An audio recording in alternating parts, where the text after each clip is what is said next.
Hello, everyone. This is Justin Smythe from nextbigtrade.com. In the final section of this week's newsletter, I want to go over duration of stock market rallies and kind of discuss how this current rally is actually one of the sharpest ones we've seen in quite a while, and also the durations on the longer side, which again, duration's one of the components of when the market's more set up for a correction, because essentially what happens is after a long rally, buying pressure finally kind of wears out.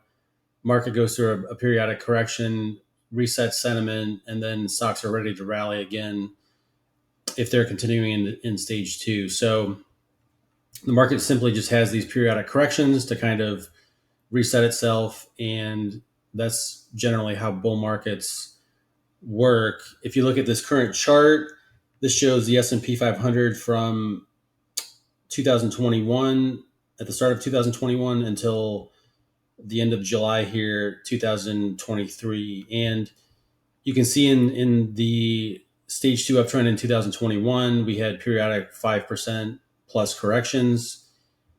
The the market would hold either the 10-week or 30-week moving average and then resume higher. Then we got into the bear market in 2022. We had a number of negative 10+% corrections, including one pullback that was over 20%. And finally, as we transitioned into 2023, we got an 8% correction in late 2022, and a 9% correction in 2023 has been the only major correction so far this year. Now, coming out of this correction, this 9% correction, we've had a 21-week rally now in the stock market, and we've actually accelerated above the 10-week moving average for the last 8 weeks or so. So this is now a rally that's very powerful to the upside, but it's also long in duration. This is setting up conditions for a correction that could actually be rather significant as well, and could probably actually take a lot of participants off guard because we've been in a rally for a long period of time.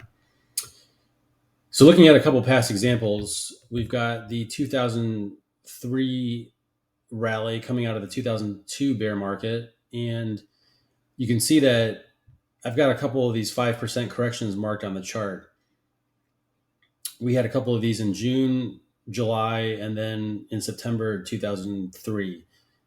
Overall, 2003 was a very sharply higher year coming out of the bear market. But again, we had a number of corrections that would kind of shake out participants, reset sentiment, and then provide conditions for the next move higher. If you look at that correction in September 2003, we had, about a 20-week or so rally after that correction.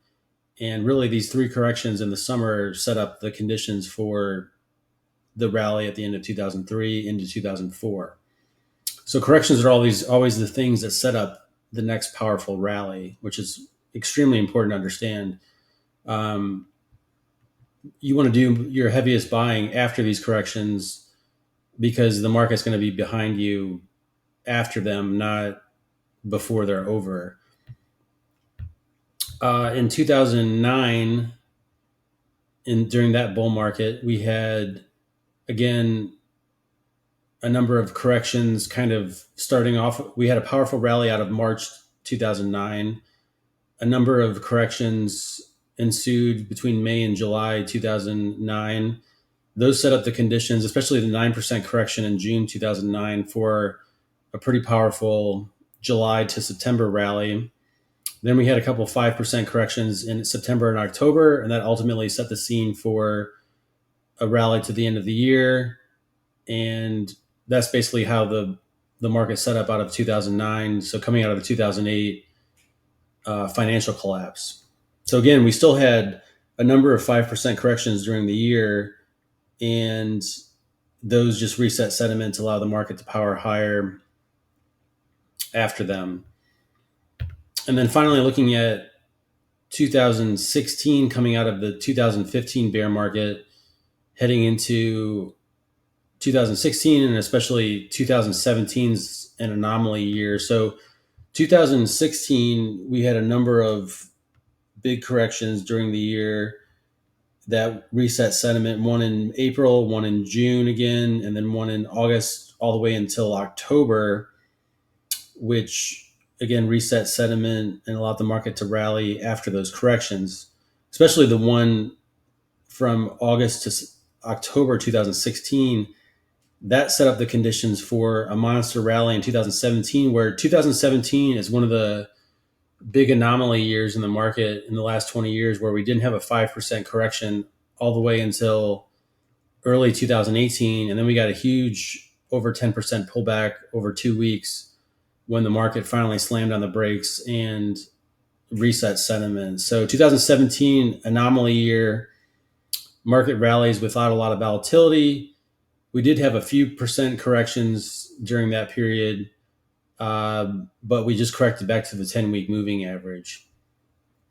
And then we had a powerful rally where the market barely touched the 10-week moving average over about 20 weeks or so, 20 to 23 weeks at the end of 2017, until we got this major correction. So you're looking at this 2017 example in particular compared to right now.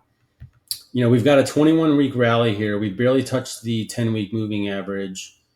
And, we're headed into a time of year, August through October 2023, where the market is typically volatile and there's typically at least one correction. So I think we're setting up again, it's very likely we're going to have a correction at some point, and it could be significant at this point, to be honest, because we are stretched from key moving averages.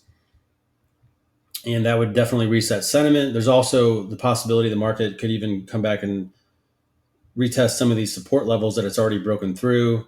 And that's typically what happens when the market, kind of breaks significant levels. It tends to retest those sometimes. So, the market's got the moving averages underneath them. It's got key support levels. And again, we're in a long rally now, and we're ripe for some type of correction to reset sentiment. So if you look at 2017 as an anomaly, I think we're setting up an anomaly right now, given how long this rally's gone without a correction and given the slope of it here as well. So again, I think overall this just shows you that even coming out of, the 2022 bear market was pretty severe, but we've got a couple previous examples of 2003 and 2009 that were also severe bear markets, that the market still had to have periodic corrections to kind of reset sentiment. I think that suggests that we need to have one here at some point. And if you look at the example of 2017 with that powerful rally at the end, the more we do get stretched above this 10-week moving average, the deeper the next correction is probably going to be. So overall, I think this just points to the idea that, a correction is coming at some point, and the stage 2 uptrend could still be intact afterwards. But the bottom line is, duration wise and in terms of, stretchness from the key moving averages, where the conditions are there. It's just whether the market finally runs out of buying pressure to kind of enter that correction.